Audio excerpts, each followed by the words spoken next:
You've always been a little hungry for me, haven't you? Rita Hayworth, sultry, sensual. She made the screen sizzle as one of Hollywood's sexiest stars. To men, she was desire. To the world, a legend. I feel really good. But her lovers only brought heartache. Keep away from the men. Next Wednesday, Linda Carter stars as Rita Hayworth, the love goddess.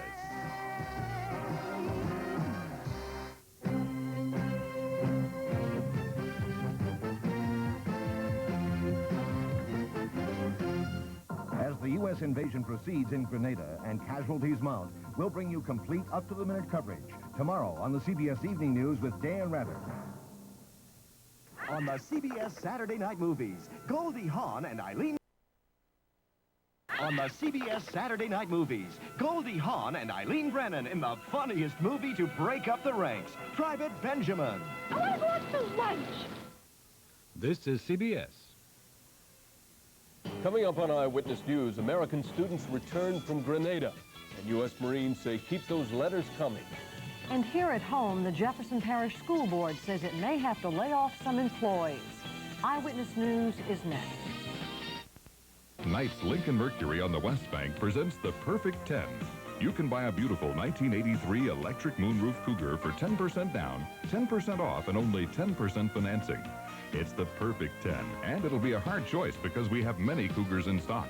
For 10% down, 10% off, and 10% financing on a new 83 electric moonroof Mercury Cougar, come to the dealership that's a perfect 10. Tonight's Lincoln Mercury on the West Bank. The offer's good for the next 10 days. Miss it, and you'll eat your heart out. It's a box sale of men's Van Heusen shirts at Maison Blanche. Save 20% when you purchase a box of 3 Van Heusen dress shirts. Tone-on-tone, solid color shirts, regularly $19, now on sale for $15.99 each, or buy 3 for $45. That's 20% savings. The box sale of Van Heusen dress shirts for men at Maison Blanche, where all MB accounts are interest-free.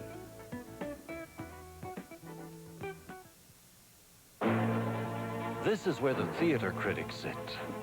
And this is where the car critics sit. Last year, Lincoln Town Car was rated the highest quality luxury car made in America. And for 1984, that commitment to quality continues. Its ride, its room, its luxury remain uncompromised. The 1984 Lincoln Town Car. From where I sit, I gotta believe this is one tough act to follow. Yes, I'd like a hamburger with extra tomatoes, no pickle, no onion. Step aside. Step aside? Step aside. Please, step aside. Step aside. Kindly step aside. Sir, a step aside. At some hamburger places, when you order special toppings, they say you'll have to wait. Sir. And could you? Step aside. At Wendy's, you can order your hamburger with whatever toppings you want and get it without ever having to step aside. You want something better. You're Wendy's kind of people. This is Channel 4, New Orleans. Defense Secretary Caspar Weinberger tonight says at least 8 Americans were killed in that U.S.-led invasion at Grenada. Part of the students came home today. We have a report from CBS. It was clear from the moment they got off the plane that they were very glad to be back on American soil. The evacuees, mostly students from St. George's Medical School, told of the turmoil in Grenada and of their uncertainty and fear. And I think it wasn't until we were finally lying underneath our beds that we finally came to realize that we were in a real bad situation. Everybody wanted out. You know, they asked us before we left, anybody want to stay? Nobody raised a hand. The evacuees said they knew Cubans were in the area, but they didn't know that they were armed. Well, we knew the Cubans were there because, you know, a lot of us jogged on the airport every day and we waved at the Cubans. We didn't know what was going on. We didn't even know there were anti-aircraft positions near our campus. The students report that 321 Americans had filled out forms indicating that they wanted to leave Grenada. Those that are still on the island are likely to be evacuated in the next day or two. For these students, however, the ordeal is over.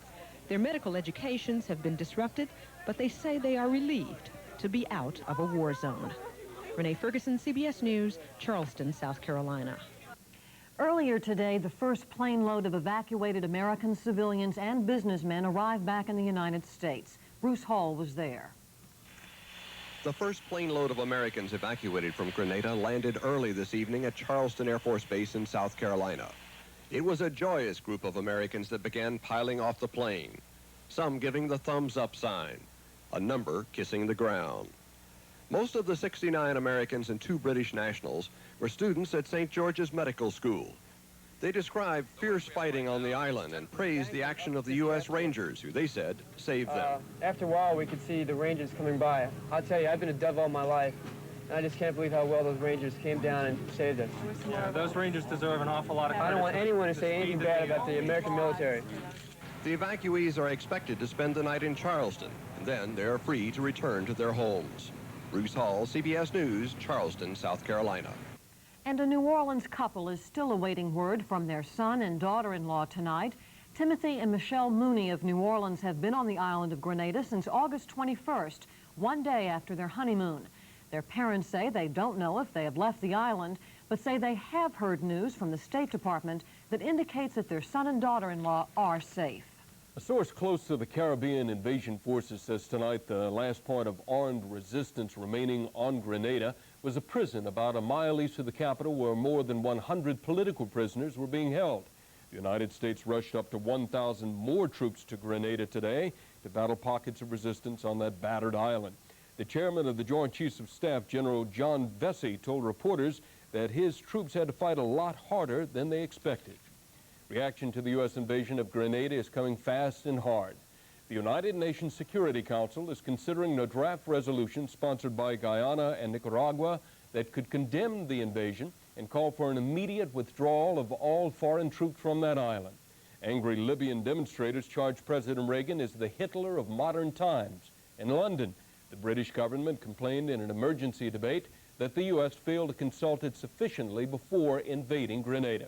And Rome and Spain and Moscow all said they disapproved of the action by the United States. The death toll from Sunday's attack on the U.S. Marines in Beirut rose to 219 today. Vice President George Bush visited the Marines at their base today. He said he never expected so much destruction. He also said the U.S. would not tolerate such terrorist activities. Let a bunch of insidious terrorists, cowards, shape the foreign policy of the United States. And they damn sure hadn't shaken the courage of these men. The Marines in Beirut appeared to be in good spirits. They were asking questions about the men in Grenada and from time to time posing for television cameras to show their families that they're still alive. Send her a telegram, something. Let her know that I'm alive. And today was Mail Day. The Marines say they're glad to get letters, anybody's letters, so don't stop sending them. Keep us alive out here!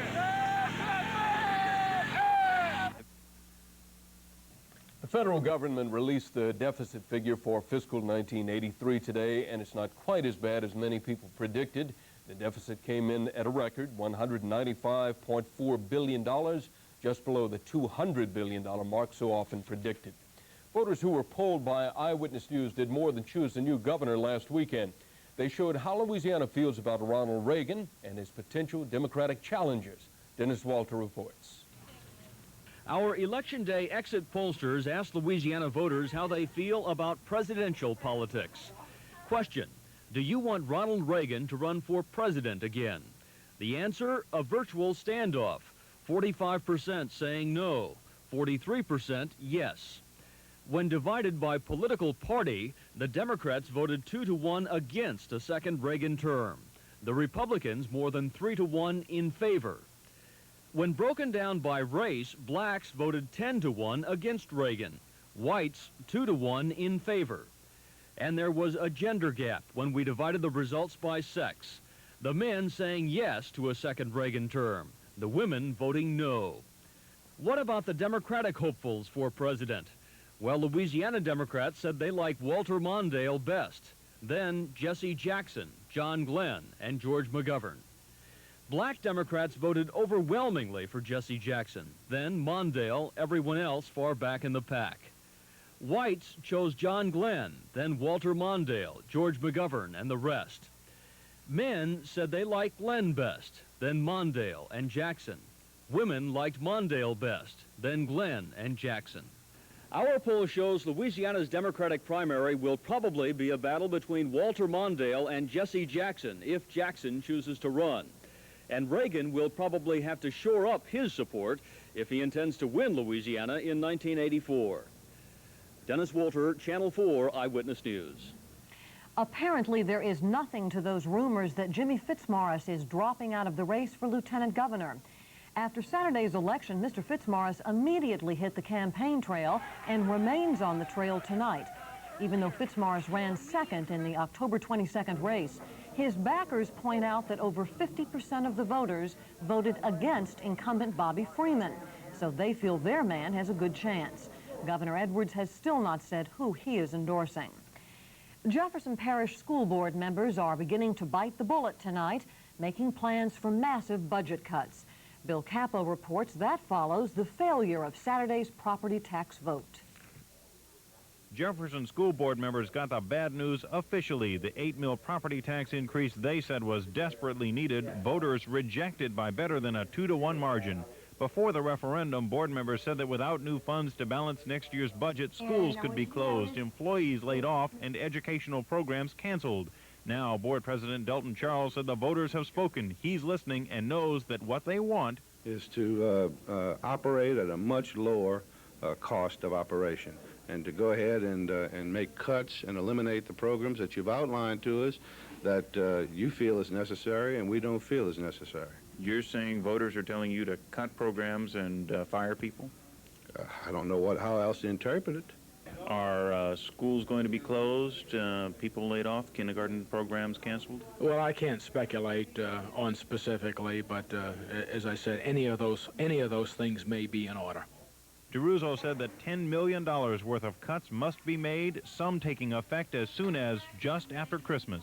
Well, I'm going to bring in the board a set of recommendations that'll probably have 3 phases to it. $4 to $6 million this year, and another $2 or $3 million for next year.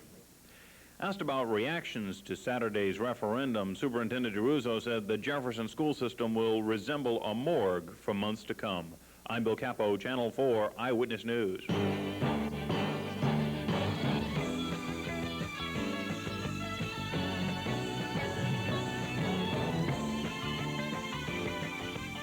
Let's face it, if most people had to wait until they could afford to buy something, most people would have very little. Gulf Federal Savings believes you should have those important things you've always wanted. So come see Gulf Federal for your home mortgage loan, for a car, a boat, or home improvement loans. Yes, we can even help you finance a building. So come see Gulf Federal. We'll help you. It's to the Gulf Federal Savings Way. 10:55 a.m. My partner and I needed information. We went straight to the source.